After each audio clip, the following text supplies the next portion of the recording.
na minha cabeça o seguinte, você tem, normalmente quando você vai fazer essa montagem, você deve observar alguns preceitos dentro daquilo que eu falei, você pode ter os seus próprios, a sua própria filosofia, mas deve se iniciar pelo técnico.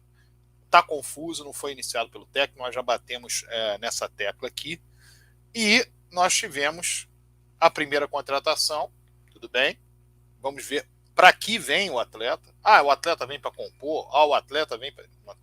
Por enquanto não foi dito qual é o objetivo da vinda do atleta. Claro que é jogar futebol, mas eu estou dizendo em que grau que ele vem dentro das contratações que o Vasco vai fazer. Mas eu defendo muito a ideia de que a base do Vasco deve permanecer. O Alexandre, eu acho que o Junel deu uma congelada aqui, você pode tirar o Junel da tela, isso, tira depois quando ele conseguir voltar, aí você o repõe na tela.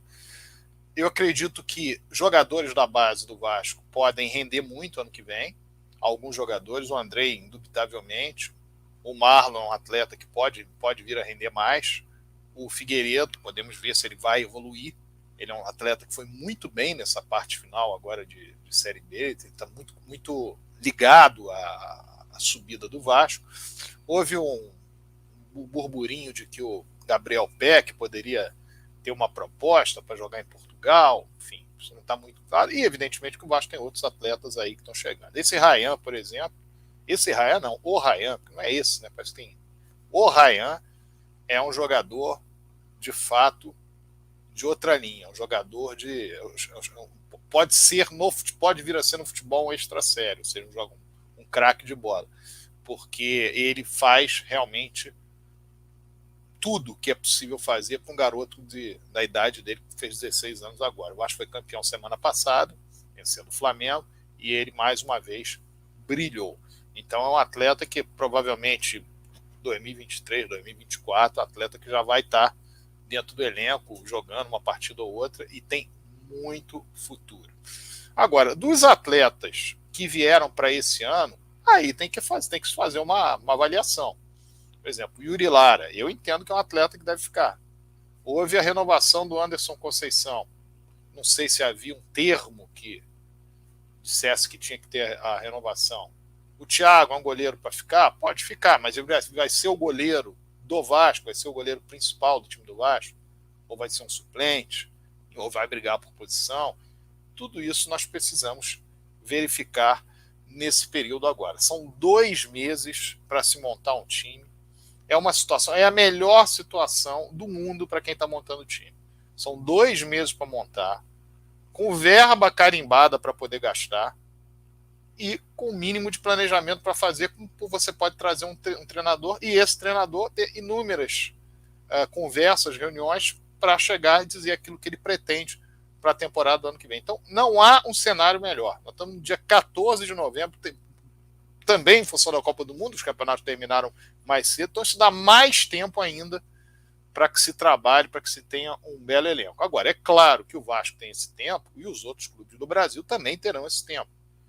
Então, aqueles que se posicionarem melhor no mercado, aqueles que souberem fazer bons negócios, conseguirem aproveitar as oportunidades, terão mais condição, tanto vamos dizer assim, de disputar em alto nível no ano que vem, como mostrar a capacidade no que diz respeito a essas, vamos dizer, essas transformações de elenco, ou seja, do elenco do ano anterior que produziu para o elenco desse ano. Nós tivemos ontem a última rodada do Campeonato Brasileiro, o Palmeiras já era campeão e permaneceu campeão, o Fluminense, sem dúvida nenhuma, fez um bom ano, inclusive o Fluminense foi campeão carioca e chegou à 3ª colocação no Campeonato Brasileiro. Nós tivemos aí no finalzinho a discussão do Fortaleza com o América Mineiro, até o último instante. O América Mineiro teve um gol anulado, um gol estranho, inclusive anulado, teria sido bola teria tocado na mão e essa mão teria sido decisiva no caso. E o Fortaleza vai para o 2º ano consecutivo para a Taça Libertadores, mostrando que você tem condições. Se o Fortaleza, Associação Civil, tem condição de ir para a Taça Libertadores, é óbvio que o Vasco também tem, como aliás o Vasco demonstrou em 2017. O Vasco foi por um outro caminho, um caminho que efetivamente está sendo discutido e nós vamos continuar discutindo no que tangencia a todas as irregularidades que ocorreram, não tenho a menor dúvida, isso vai continuar sendo discutido, mas é um caminho que deixa o Vasco numa situação dependente daquilo que quer fazer uma empresa que não tem vínculo nenhum com o Vasco. É uma empresa que quer lucro, mas tem um lucro garantido, como nós já sabemos, por lei de 25% do lucro líquido poder distribuir entre acionistas, independentemente do lucro que o Vasco tiver, do lugar que o Vasco tiver. Não sei se no ano que vem, não sei se daqui a 5 anos, não sei se tem que deixar o dinheiro guardado nesse momento, se não tem, porque ninguém leu o contrato. E também dentro dessa lógica de um contrato que ninguém leu, ratificando o absurdo que foi. Enfim, foi uma grande sujeira que foi feita contra a instituição Clube de Regatas Vasco da Gama, contra o seu quadro social, no que diz respeito a isso, a você fazer a coisa de forma obscura, se aproveitando de um discurso que dizia que ia acontecer uma coisa que era uma mentira completa, inclusive só falando sobre orçamento do tamanho do Flamengo, já para agora, para o início do ano que vem, falando sobre a questão do que a SAF vindo uma semana depois, 2 semanas depois, ia ter um novo técnico de ponta, ia ter jogadores que já estavam prontos para serem contratados. Não foi nada disso. Uma série de mentiras que foram contadas. Muita gente se deu bem ganhando comissão. Foram 28 milhões ou até 28 milhões pagos pela empresa de comissão. Pessoas que estavam trabalhando para conseguir essa negociação e, no final das contas, algumas delas, eu não sei quais são, isso nunca ficou claro, essas pessoas receberam lá suas comissões e, evidentemente, que tiveram sua satisfação em fazer com que a coisa andasse. Houve também a satisfação política, dos politiqueiros de ocasião, enfim, vários satisfeitos, mas dentro de uma situação que o Vasco, evidentemente, não precisava que acontecesse. Se o Vasco precisasse que acontecesse, o Vasco tinha que precisar com todo mundo que está devendo 1 bilhão e tanto. O princípio do Vasco é ter competência, o precisava do Vasco era ter competência para captação. E faltou competência para captação e foi feito um péssimo acordo.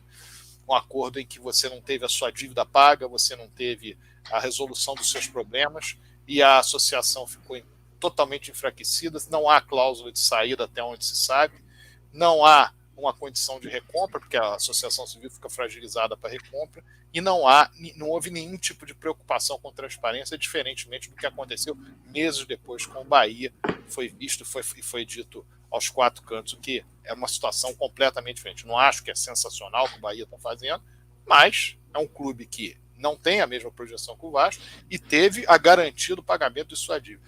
Mas a dívida do Bahia era muito menor que a do Vasco, sem dúvida. Só que, se você dá o dinheiro que vão dar na mão do Bahia, a dívida da Associação Civil praticamente terminava.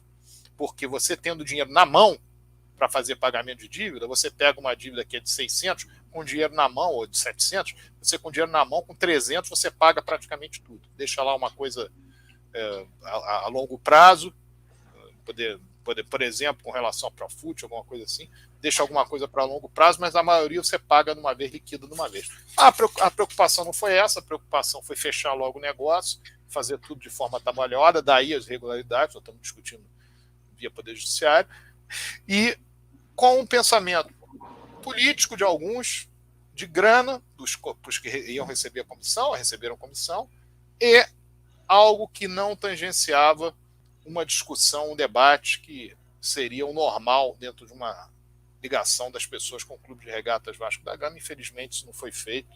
As justificativas de muitos que ficaram a favor disso são justificativas infantis, idiotas, e, ao mesmo tempo, você tem outras justificativas que não se adequam à realidade e o que comprovou nesse contrato que eu acabei de falar em relação ao Bahia.